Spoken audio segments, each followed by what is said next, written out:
آج میرا یہاں دوسری مرتبہ ہے کہ میں آپ لوگوں سے مخاطب ہو رہا ہوں. پہلے بحیثیت اسپیشل اسسٹنٹ CNW اور آج آپ لوگوں کی مدد سے اور آپ لوگوں کی دعاؤں سے الحمدللہ وزیر اعلیٰ خیبر پختونخوا.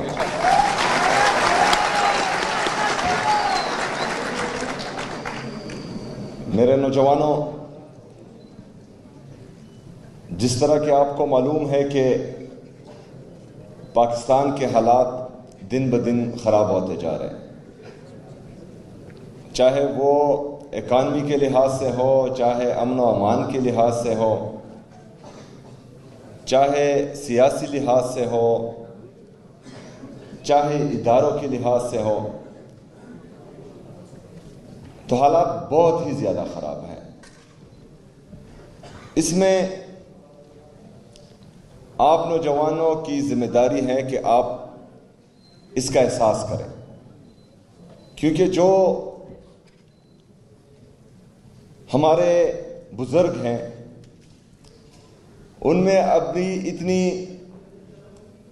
اللہ ان کو لمبی زندگی دیں، صحت دیں، ہمارے بڑے ہیں، لیکن وہ جدوجہد ابھی نہیں کر سکتے جو آپ کر سکتے ہیں. اور پاکستان کے نوجوانوں کو جو شعور میرے لیڈر میرے قائد جناب عمران خان صاحب نے دیا ہوا ہے، تو وہ آپ لوگوں نے اپنانا ہے. وہ شعور کیا ہے؟ جس طرح میرے لیڈر میرے قائد جناب عمران خان صاحب کہتے تھے کہ بڑا انسان وہ نہیں ہوتا جس کے پاس دولت زیادہ ہو، جس کے پاس ڈگریاں زیادہ ہو، جو اچھی انگریزی بول سکتا ہو یا جو اچھی تقریر کر سکتا ہو. بڑا انسان وہ ہوتا ہے جس کا خواب بڑا ہوتا ہے. آپ لوگوں نے اپنے خواب بڑے رکھے. ابھی میں اپنی مثال آپ کو دیتا ہوں کہ جب 2007 میں ہم انصاف اسٹوڈنٹ فیڈریشن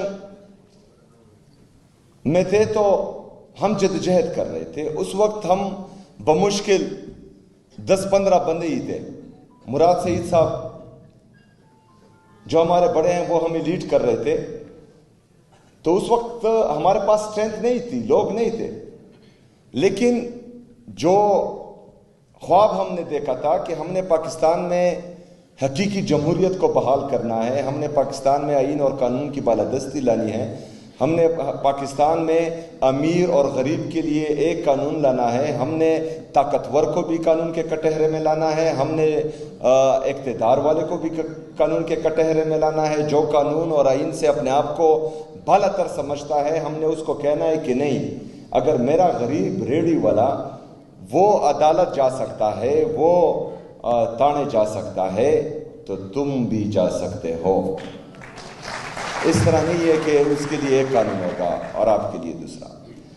ہماری یہ سوچ نہیں تھی کہ ہم سیاست میں آئے اور ہم وزیر بنے، MPA بنے، پھر وزیر بنے، پھر وزیر اعلیٰ بنے، اس کے بعد جو ہیں وفاقی وزیر بنے.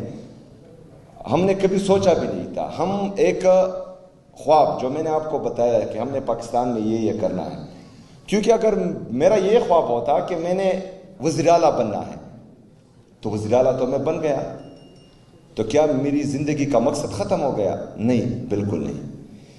یہ ایک سیڑھی ہے اس حد تک جانے کے لیے جس کا خواب میں نے دیکھا تھا، اور یہ سٹرگل انشاءاللہ تعالی آگے بھی چاہیے. اس طرح آپ لوگوں نے بھی اپنے خواب بڑے رکھنے ہیں اور ہمیشہ پاکستان کا سوچنا ہے، ہمیشہ پاکستانیوں کا سوچنا ہے، ہمیشہ اپنے ملک اور قوم کا درد جو ہے آپ نے اپنی سینوں میں رکھنا ہے، کیونکہ اس کے بغیر نہ معاشرہ بنتا ہے، نہ قوم بنتی ہے، اور نہ ہی جو ہے ملک ترقی کرتا ہے. ابھی ہماری جو سیاسی سٹرگل ہے وہ آپ کے سامنے ہے. یہاں پر مختلف صوبوں سے ہمارے مہمان بھی آئے ہوئے ہیں. یہاں پر میں ان کو اسپیشلی خوش آمدید کہتا ہوں. خیبر پختونخوا میں آپ پنجاب کی حالت دیکھیں، وہاں پر بالکل سیون مارشل لا ہے، کیونکہ ایک تو ان کی حکومت ہے جو امروں کی گود سے جنے ہیں، جنہوں نے سیاست امروں کی گود سے شروع کی ہے، تو ان کا رویہ بھی وہی ہے. وہاں پر آپ پاکستان تحریک انصاف کا جھنڈا نہیں لہرا سکتے, وہاں پر آپ عمران خان صاحب کا نعرہ نہیں لگا سکتے, وہاں پر آپ کارنر میٹنگ نہیں کر سکتے, وہاں پر آپ سیاسی ایکٹیویٹیز نہیں کر سکتے. تو کون سی جمہوری ملک میں یہ ہوتا ہے, اور کون سی جمہوری سیاسی پارٹی اس طرح کا رویہ رکھتی ہے؟ کل ہمارے پارلیمانی اجلاس میں ہمارے پنجاب کے ایم این ایز یہ کہہ رہے تھے کہ وہاں پر ہمارے جو سیکیورٹی گارڈز ہیں ان سے بندوق لے لیتے ہیں اور ان کے اوپر جو لائسنس کا کوڈ ہوتا ہے وہ ٹیمپر کر دیتے ہیں. جو گاڑیاں ہمارے ایم این ایز اور ایم پی ایز یا ورکرز یا وہاں پر عہدیداروں سے لے لی جاتی ہے ان کا چیسس نمبر وہ ٹیمپر کر لیتے ہیں. تو مطلب ایک سیاسی پارٹی جو اپنے آپ کو جمہوری بھی سمجھتی ہے, جو ہے نہیں, وہ اخلاقی اور ذہنی پستی کے اس مقام تک پہنچ چکے ہیں کہ یہ چیزیں کر رہے ہیں. جو ہمارے وہاں پر سیاسی مشران ہے, یاسمین راشد صاحبہ, ان کی عمر آپ دیکھیں, وہ بیمار بھی ہیں. وہاں پر ہمارے جو باقی خواتین ہیں ان کو بھی انہوں نے جیل میں ڈالا ہوا ہے. جو ہمارے بزرگ ہیں, اعجاز چودھری صاحب, عمر سرفراز چیمہ صاحب, ان کو بھی ناحق قید کیا ہوا ہے. اور وہ جو ہیں ہمارے بزرگ سیاستدان ہیں اور انتہائی شائستہ اخلاق رکھتے ہیں وہ, اور محب الوطن پاکستانی ہیں, لیکن سیاسی طور پر ان کو رکھا گیا ہے.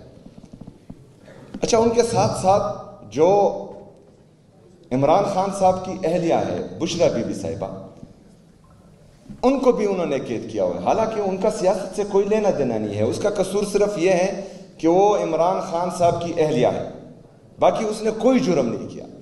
ان کو بھی ناحق قید کیا ہوا ہے.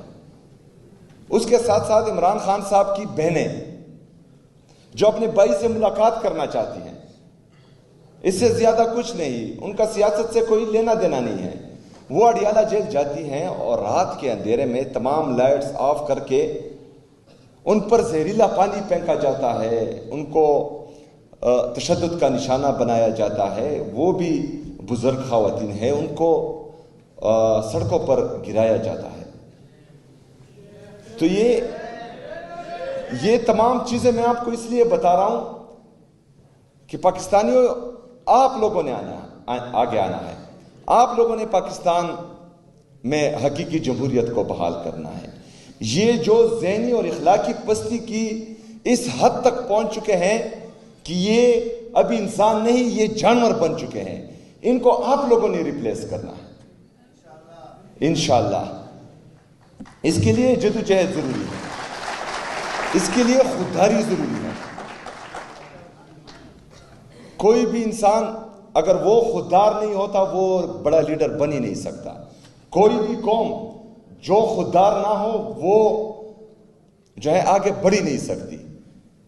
اور کوئی بھی جعلی وزیر اعظم وہ کسی دوسرے ملک کے پریزیڈنٹ کو سلوٹ کرے,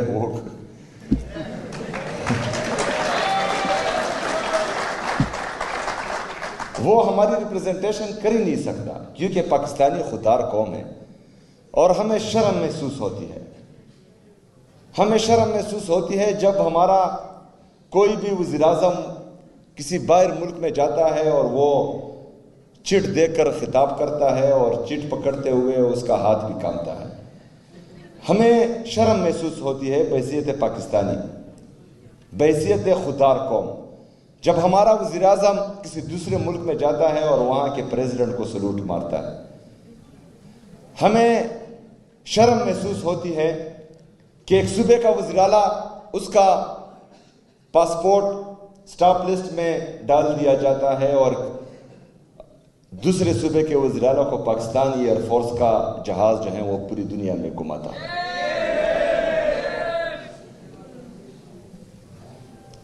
میرے پاکستانیوں, میں تو کڑا ہوں, میں بار بار کہتا ہوں, آپ بڑے لیڈر تب بنیں گے جب آپ اس چیز پر ایمان لے آئے کہ زندگی اور موت میرے رب کے ساتھ ہے. آپ اس چیز پر ایمان لے آئے کہ میرے رب نے ہم سے وعدہ کیا ہے کہ عزت اور ذلت ان کے ساتھ ہے. اگر آپ پھر اس سے ڈرتے ہیں کہ میری نوکری چلی جائے گی، میرا کاروبار تباہ ہو جائے گا، تو وہ وعدہ بھی میرے رب نے کیا ہے کہ رزق دینے والا میں ہوں۔ تو اگر آپ ان چیزوں پر دل سے ایمان رکھتے ہیں تو پھر دو چیزیں ہوں گی، پوری دنیا کی طاقت مل کر بھی نہ آپ کو ڈرا سکے گی، نہ آپ کو دبا سکے گی، نہ آپ کو جھکا سکے گی۔ دوسری بات، اگر پوری دنیا کی دولت بھی اکٹھی ہو جائے وہ آپ کی قیمت نہیں لگا پائے گی۔ تو آپ لوگوں نے اپنا کامل ایمان اپنے رب پر رکھنا ہے، رب العالمین پر رکھنا ہے، اور اپنی جدوجہد جاری رکھنی ہے۔ دوسری بات، شاید اس سے پہلے آپ کو پتہ نہ ہو، لیکن میری بار بار تقریروں میں جو میں کہتا ہوں شاید آپ لوگوں کی تھوڑی نالج میں آیا ہو کہ خیبر پختونخوا کا وفاق پر حق وہ 4758 ارب روپے ہے جو وفاق ہمیں نہیں دے رہا۔ ہمارے قبائلی علاقہ جات جو ہیں ان کو خیبر پختونخوا کے ساتھ 2018 میں انتظامی طور پر مرج کیا گیا، لیکن فائنینشلی طور پر ابھی تک مرج نہیں کیا گیا۔ یہ آئین کی خلاف ورزی ہے، کیونکہ آئین کہتا ہے کہ آپ نے NFC شیئر 4 صوبوں میں تقسیم کرنا ہے، لیکن خیبر پختونخوا میں جب قبائلی اضلاع مرج ہوئے اور وہاں پر NFC شیئر تقسیم نہیں ہو رہا، تو یہ آئین کی خلاف ورزی ہے، اور جو یہ کر رہا ہے اس پر آرٹیکل 6 لگنا چاہیے۔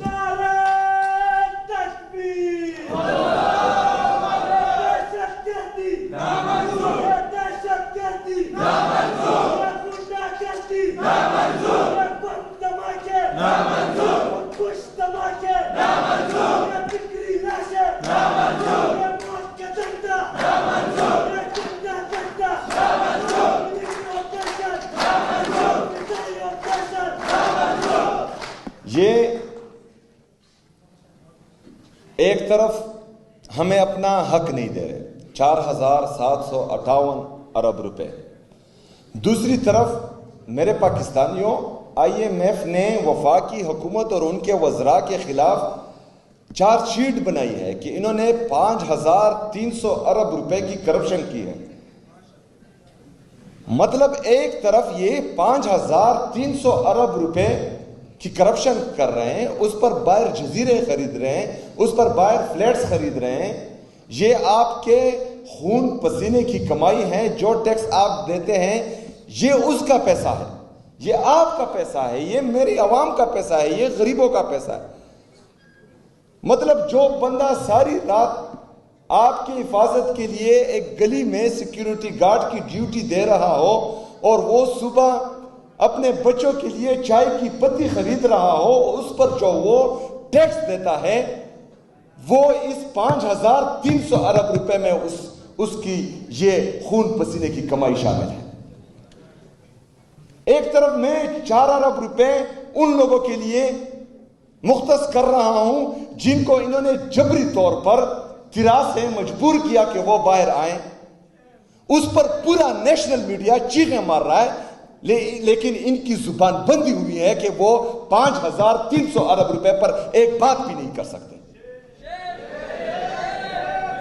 ایک طرف ہم پر ڈرون اٹیکس ہوتے ہیں، میڈیا پر چلتا ہے کہ میرے جو 21 معصوم لوگ شہید ہوتے ہیں، میرا میڈیا چلاتا ہے کہ 14 اس میں دہشت گرد تھے، حالانکہ اس میں ایک بھی دہشت گرد نہیں تھا۔ اس پر تو میڈیا نیوز چلا دیتا ہے، لیکن جب معصوم شہریوں کو موت کے گھاٹ اتارا جاتا ہے تب میڈیا کچھ نہیں بولتا۔ ہمارا تو گلہ بنتا ہے، لیکن ہم شکر گزار ہیں اپنی سوشل میڈیا کا، ان کا جتنا شکریہ ادا کریں کم ہے، کیونکہ اس سے پہلے بھی ملٹری آپریشن ہو چکے ہیں۔ ہم نے ایک ایک خاندان کے 10 لاشیں ان ہاتھوں سے اٹھائی ہیں۔ ہم نے اپنی عورتوں کو، اپنی بہنوں کو، اپنی ماؤں کو ننگے پاؤں سڑکوں پر بھاگتے ہوئے دیکھا تھا، کیونکہ ہمیں ٹائم نہیں دیا گیا تھا کہ آپ اپنے گھر بار چھوڑیں۔ وہ باہر آ رہے تھے. ہم نے یہ بھی دیکھا تھا کہ کرفیو کے دوران اگر کوئی بھی بندہ سڑک پر آتا تھا اس کو سیدھی گولیاں مار کر شہید کر دیا جاتا تھا. لیکن کسی بھی میڈیا چینل نے ہم پر جو ظلم ہوا وہ نہیں دکھایا. ابھی تو ہمارا گلہ بنتا ہے. لیکن آج الحمدللہ جس طرح ہماری سوشل میڈیا نے اور انٹرنیشنل میڈیا نے تیرا کے لوگوں کا مقدمہ دنیا کے سامنے رکھا، ہم قبائلی پختون خیبر پختونخوا کی عوام ان کا جتنا بھی شکریہ ادا کرے وہ کم ہے. اور جو اس دفعہ دکھایا گیا ہے، جو ظلم جبر فسطائیت اس دفعہ سوشل میڈیا نے دکھائی ہے، یہ پچھلے آپریشنز کا 5% بھی نہیں ہے. اس لیے تو ہم کہتے ہیں کہ ملٹری آپریشن کسی مسئلے کا حل نہیں ہے. اس سے دہشت گردی ختم نہیں ہوتی، بڑھتی ہے. یہ بند کمروں کے فیصلے، اگر کوئی بندہ ادھر پنڈی اور اسلام آباد میں بیٹھا ہے اور سردی میں ہیٹر کے کمرے میں بیٹھا ہے اور گرمی میں اے سی کے کمرے میں بیٹھا ہے اور وہ کاغذ اور پین لے کر ایک پالیسی بناتا ہے اور اسی اے سی اور ہیٹر کے کمرے سے یہاں پر امپلیمنٹ کرتا ہے، وہ مؤثر نہیں ہوگی. اس کے نتائج اچھے نہیں ہوں گے. تمام لوگ چاہتے ہیں، پورا پاکستان چاہتا ہے. آپ میں سے کون کون چاہتا ہے کہ دہشت گردی ختم ہو؟ ہاتھ اٹھائیں. ہم بھی چاہتے ہیں، سب چاہتے ہیں کہ دہشت گردی ختم ہو. لیکن دہشت گردی کے لیے نیت کا ٹھیک ہونا ضروری ہے. دہشت گردی کے لیے تمام سیاسی اور مذہبی جماعتوں کو، ہر مکتبہ فکر کے لوگوں کو بٹھا کر ایک واضح پالیسی بنانی چاہیے، تاکہ وہ پالیسی صرف 3 سال اور 6 سال کے لیے نہ ہو، وہ صدیوں کے لیے ہو اور دہشت گردی کی جڑ کو بالکل جڑ سے ختم کیا جائے. تبھی جو ہے یہاں پر مستقل اور پائیدار امن آ سکتا ہے. تو میرے پاکستانیوں، مسئلے مسائل بہت ہیں. سب سے پہلے خیبر پختونخوا کے نوجوانوں کو، میری بہنوں کو، بھائیوں کو، آپ سب کو جو صوبے کے وسائل ہیں اور صوبے کے مسائل ہیں اس پر مسلسل بات کرنی چاہیے. آپ شادی میں جاتے ہیں، اس پر بات کریں. آپ کالج جاتے ہیں، اس پر بات کریں. آپ یونیورسٹی جاتے ہیں، اس پر بات کریں. آپ دوستوں کے درمیان ہو، گپ شپ لگا رہے ہو، اس چیز پر بات کریں. کیونکہ ہمیں بھی نہیں بتایا گیا تھا، میں آپ کو بتا رہا ہوں. آپ اپنے نیچے لوگوں کو بتائیں.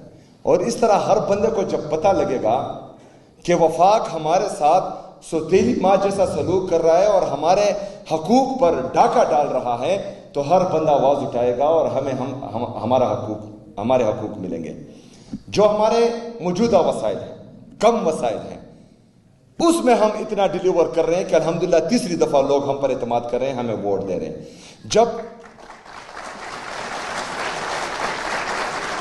جب 4758 ارب روپے خیبر پختونخوا کو ملیں گے تو پھر ہم کیا نہیں کر سکتے.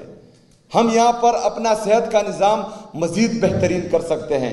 ابھی اگر صحت کارڈ میں ہم 10 لاکھ اپنے عوام کو دے رہے ہیں، اس کو 20 لاکھ تک پہنچا سکتے ہیں. اگر ابھی جو ہم 10 بڑے ہاسپٹل بنا رہے ہیں تو پھر ہم 50 بڑے ہاسپٹل بنا سکتے ہیں. اگر ہم ابھی جو ہیں 34 یونیورسٹیوں کے ساتھ اس خیبر پختونخوا میں کھڑے ہیں تو اس کو مزید بہترین بنا سکتے ہیں. 15 اور یونیورسٹیز بنا سکتے ہیں. جو ہمارا پرائمری ایجوکیشن ہے، جس میں پرائمری سے مڈل تک ہمارا ڈراپ آؤٹ انتہائی زیادہ ہے، اس میں ہم مڈل سکولز بنا سکتے ہیں، اس میں ہائر سکولز بنا سکتے ہیں، ہائر سیکنڈری بنا سکتے ہیں.